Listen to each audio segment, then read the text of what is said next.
Health Quest Radio with Dr. David Kolbaba, Saturday mornings at 11. Visit healthquestradio.com. Now, from the Signature Bank Studios. Insert Democrat socialist here. Runs the Democratic House floor for 30 plus years running. He's promising this and he's stealing that. Where can you get that kind of money? He's using your house like his own piggy bank.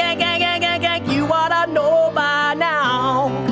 You can pay off your house here in Illinois, but you can never keep up with the taxes. Oh, it's always been the plan to have a taxpayer pay, no doubt. Not a matter of if anymore, but when. You're moving out. I said, when you're moving out. Top of the morning, Dan Proft here. That theme music means it's time for our weekly conversation with the gang at wirepoints.org. All things Illinois policy related. Want to update some developments with respect to immigration law enforcement in Chicagoland.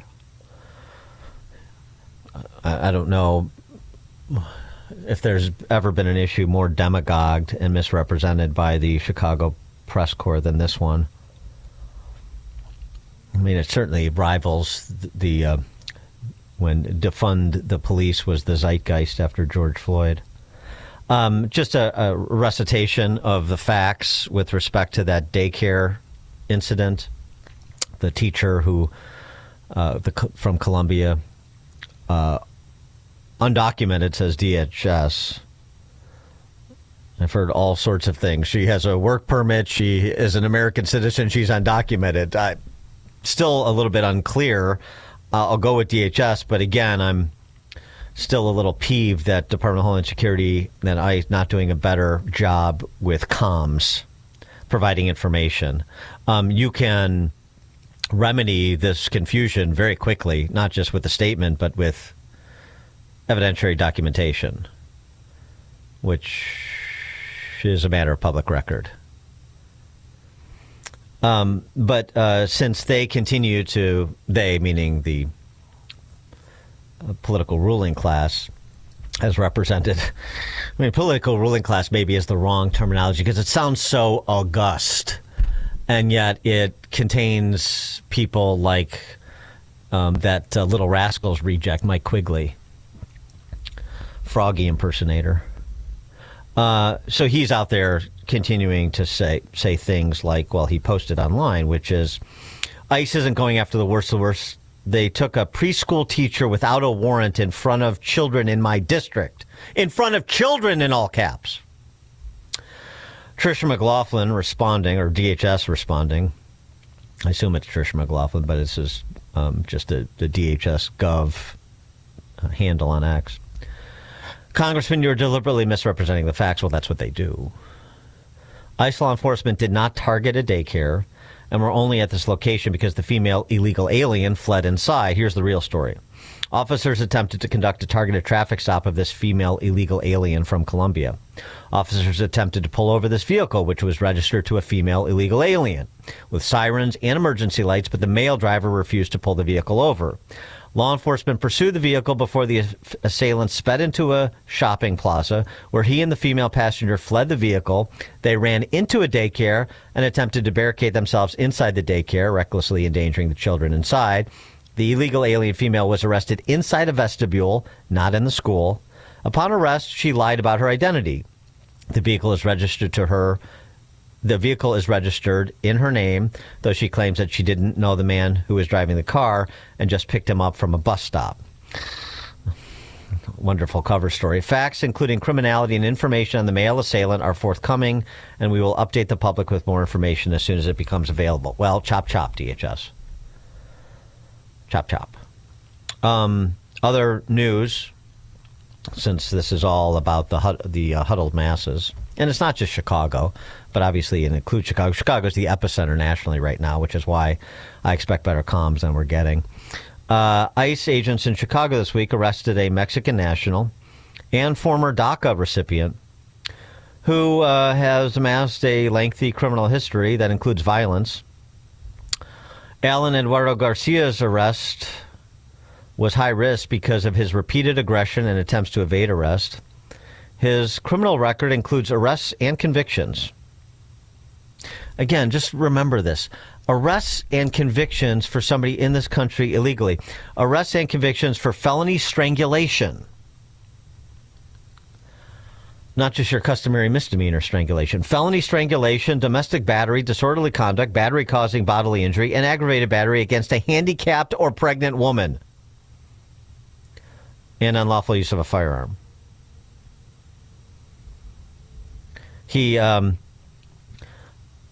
ICE actually likely saved his life.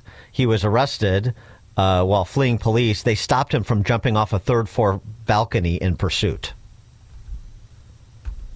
But they're just indiscriminately pulling people off the streets or from, daycare centers and disappearing people and so on and so forth. Nonsense. And it demands pushback. And I can just story after story after story. Oh, you don't want federal law enforcement help in Chicago? You don't want it. Oh, we'd like it, but on our terms? Mm-hmm. What's the federal support for law enforcement in Memphis? What's the result there? According to U.S. Marshals, the Memphis Safe Task Force has cleared more than 1,000 Memphis warrants, in addition to locating and safely returning 101 missing children as of Sunday, November 9th.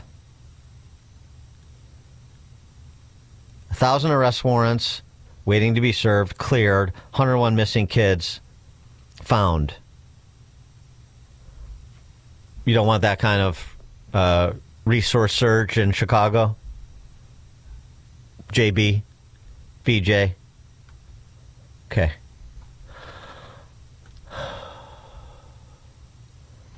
Biden immigration policy is under fire after illegal immigrant with prior DUIs is charged in a 14-year-old's death. Freshman Liam Cantu died, another teen injured after being struck while riding their bikes in Southern California. Preventable crime. Preventable crime. We could do this all day. Illegal immigrant caused DUI collision that killed 22-year-old in tragic hit and run. Witnesses to a fatal crash followed him to a Walgreens, held him until police arrived. This was in New Mexico. All over the country. Gangbangers from TDA arrested on the island of Kauai in Hawaii. ICE captures members of a violent South American theft ring linked to home invasions in Texas.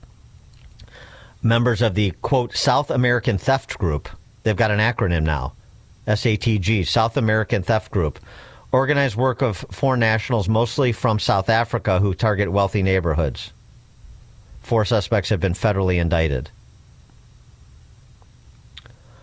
For more on all this, Mark Glennon joins us, the founder of Wirepoints, wirepoints.org. Mark, thanks for being with us. Appreciate it.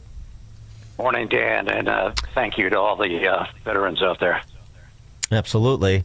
Your take on the federal, state, local, the interactions here, the reporting here, comparing and contrast what's going on in other places, and even some places where there is, where you have cities that are controlled by members of the same party as the ones here. It's just astonishing, Dan. And, the one line that jumped out at me is from a Block Club article about the guy that got arrested for shooting at ICE agents. Here's the line. It says, and the context is about this shooting. Legal observers said it was agents who created a dangerous and unsafe environment. Yeah. Since when do you have an environment that allows you to shoot at somebody, much less at law enforcement? Who are these legal observers that would say such a thing? Dan, actually, I've kind of stepped back the past few days because of Veterans Day and the reaction to the election and all, and just to make sure I fully digested the full scope of what's going on. We are playing for all the marbles now. This is a full-on coup in process.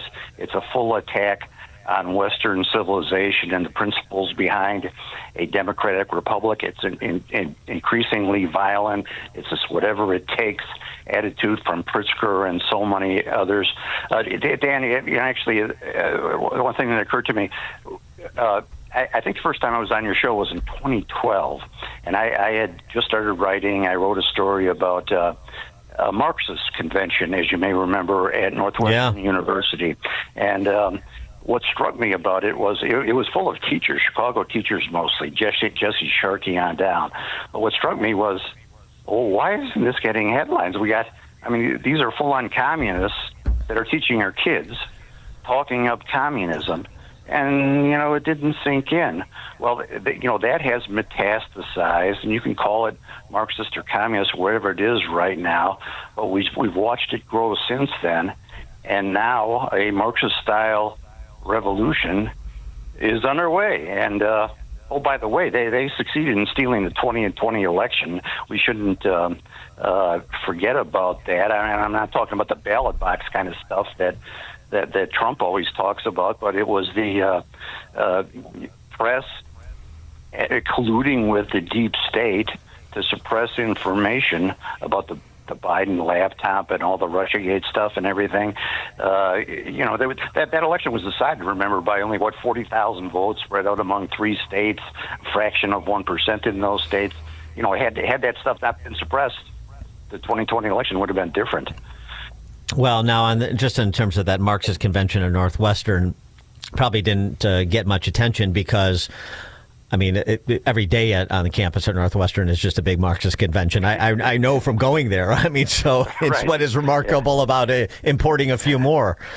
No, but you're absolutely right. And in terms of the stakes here, the socialism piece, this is not directly policy related, but it infuses all of the policy discussions. I wanted to get to this rather interesting interview that Peter Thiel gave to the Free Press, and it goes back. It's sort of prompted by this email that he wrote to the Facebook folk 5 years ago, in which he said that we got a problem with millennial attitudes. He wrote in this email, I would be the last person to advocate for socialism, but when 70% of millennials say they are pro-socialist, we need to do better than simply dismiss them by saying that they are stupid or entitled or brainwashed. We should try and understand why. And from the perspective of a broken generational compact, there seems to be a pretty straightforward answer to me, namely that when one has too much student debt, or if housing is too unaffordable, then one will have negative capital for a long time and or find it very hard to start accumulating capital in the form of real estate. And if one has no stake in the capitalist system, then one may well turn against it.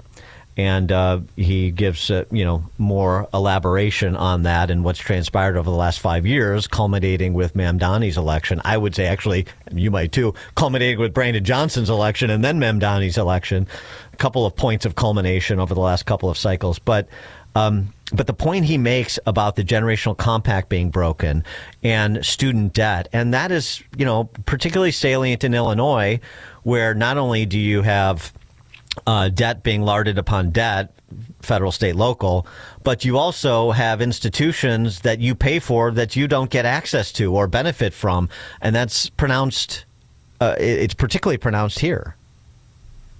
Yeah, that Peter Thiel article interview, I have read it twice, and it's a really good, interesting article. He's an interesting guy, a Trump supporter, but a free thinker. His basic point was that the young people think that the system is not working for them, that capitalism is not working for them, and that we damn well better start paying attention to that perspective.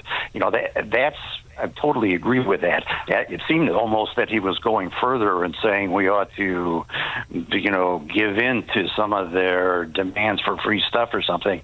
I don't think he meant to say that, but I don't know. But the real point is serious. We've got what perceived to be a gilded age again, and it's got to be addressed and recognized. And this is a very dangerous time, in my opinion. Yeah, and I want to get your reaction to Ken Griffin's comments we discussed last week, but at this business event in Miami, and just the comparison contrast he made, and your perspective on this. I offered mine on what he was talking about when he compared the failed city-state of Chicago and Illinois to what's going on in Miami and Florida. And part of it is just at a very human level. It's not about financial services. It's not about public policy so much, except how it's reflected in the kinds of conversations you have. And he talks about dinner conversations in Chicago that are dominated by politics, discussions of crime and cronyism and general mismanagement. And in Miami, he is finding very different conversations and a very different attitude among civic-minded and entrepreneurial types in South Florida. And your perspective on that in terms of what you've seen and experienced over the last 10 or 20 years here. He's spot on, and in fact, we at Wirepoints, we interestingly, a third to a half of our readers are out of state. They're mostly expats that follow Illinois anyway. And I hear the same thing from them all the time. I talk to them. We got people in South Carolina said, we're talking about happy stuff and the school system's improving here and things are going okay. When you're in Chicago, it's also so down when you're going out to lunch, as Ken Griffin said. It's everybody wringing their hands about all the problems we have.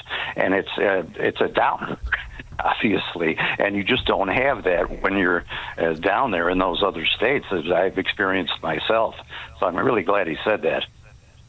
In the immortal words of none other than Martin Sheehan on West Wing. What is it with people from Chicago that they're so happy to have been born there?